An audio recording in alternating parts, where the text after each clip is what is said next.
Izy no antsoina hoe Priska, mpiala sasatra eto Mahajanga, efa tapabolona izay no nahatongavany ary miaraka amin'ny fianakaviany hatrany izy isaky ny alahady etỳ amin'ny Petite Plage.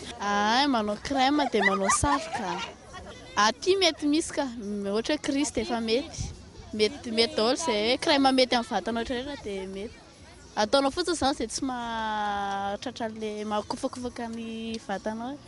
Ity indray izy roa mianaka dia i Chloé sy ny mamany izay mivahiny eto Mahajanga miala sasatra mandritra ny herinandro. Amin'izy ireo dia ilain'ny vatana amin'ny masoandro satria mitondra vitamine D. Ie, tena ilay vatantsika amin'ny masoandro. Misy vitamine D.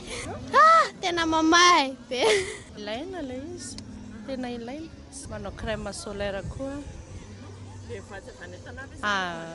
Fatsika.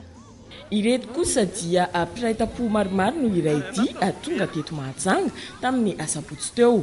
Efa nanao latsakemboka na ny cotisation tsirairay nandritra ny herintaona.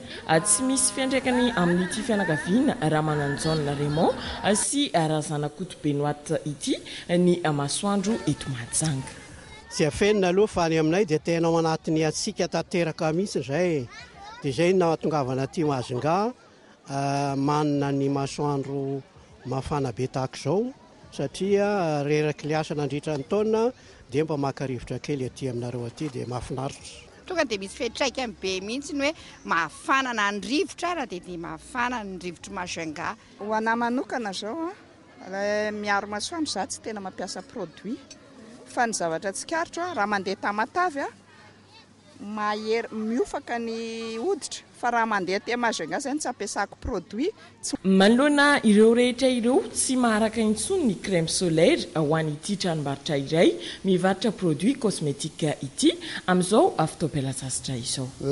Amin'izao fotoam-pialatsasatra zao ny crème tena ilain'ny surtout le mpanao vakansa tena mitady an'ilay crème le misy anti solaire ary zareo mba mialana amin'ilay tonga dia mainy torinandro izay fitenenana izay.